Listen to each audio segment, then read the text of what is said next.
make your fabric fish. First, cut a fabric square. This one's about 20 centimetres square. If it's safe to do so, you can iron in some folds as shown in this white square. I'm going to show you, however, how you can create this fish if you don't have an iron. First, make sure that your fabric is a little bit damp. If it's too wet, pat it down on a towel to make it easy to work with. Now fold your fabric across the diagonals like shown. Make sure that the points of your square or your triangle now meet up neatly.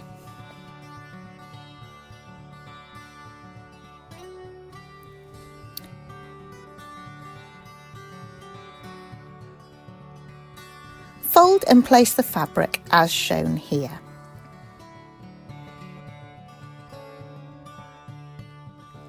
Make a note where the points of your triangle fall, at the left, at the bottom and the right, and make a note where the centre of your square is.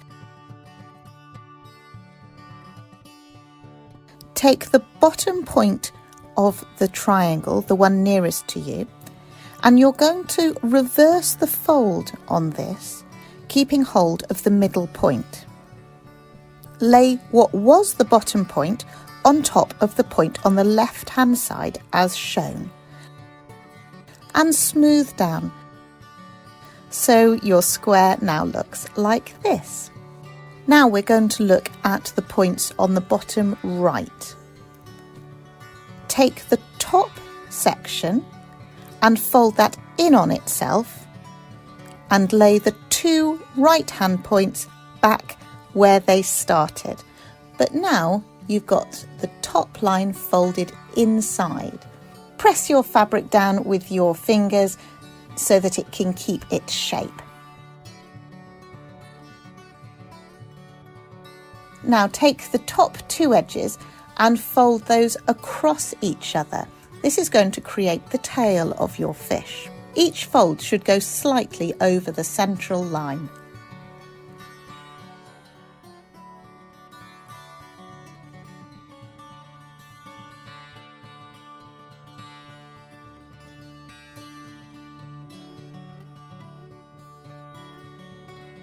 Turn your fish over and it's complete.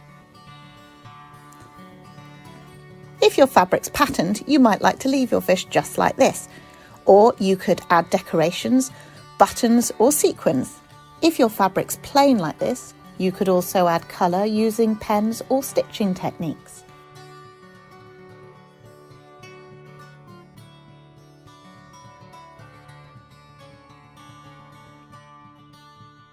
There are lots of different stitching techniques which would look really great to decorate your fish. I'm just going to show you some straightforward ones now. It's really important to make sure your workspace is safe and clear. Make sure you know where you've put everything. For this project, you'll need a length of thread about from your wrist to your elbow. This will help to keep your thread at a manageable length. I've split an embroidery thread in half to give myself a nice thick line, but that will fit through my needle, and I've used a threader to help me. If you're new to stitching, try out some of your techniques on a scrap piece of fabric first. I like to make sure the knots of my fabric are on the back so that the front of the fabric just shows the decorative stitches. First, we're going to create a running stitch. This is the classic stitch that goes in and out of the fabric. It creates a dashed line like this. You might find it helpful to draw a line to follow, especially if you're doing a decorative shape or pattern.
If you want a continuous stitching line, you could try using a back stitch. This is similar to the running stitch. For this stitch, do one running stitch and bring the needle back out like this. This time, bring the needle point back to the end of your last running stitch to fill in the gap. Bring the stitch back out as normal and repeat this process, bringing the needle back to the end of your last stitch each time.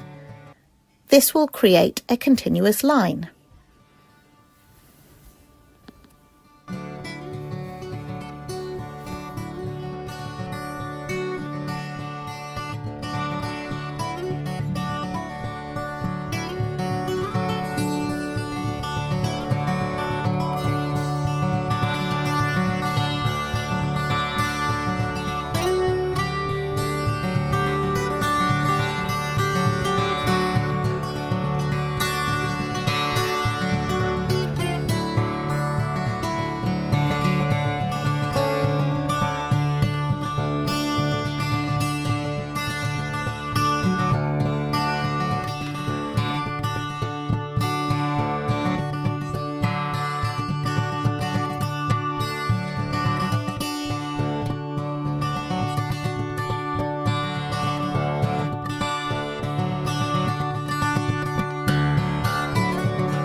When you're ready to decorate your fish, you could design or colour a pattern first and stitch around it. Or if your fabric has a printed design on it already, you could use your stitching to enhance the shapes and patterns on that. Remember, every fish can be different. If you would like to create your own wave, let us know and we can deliver a wave section to you. Or of course you could make your own. Pin or stitch your fishes onto your wave section. If you're not creating a whole wave section yourself, let us know that you've finished your work and we will collect it so that we can add it to the community waves to be part of the installation.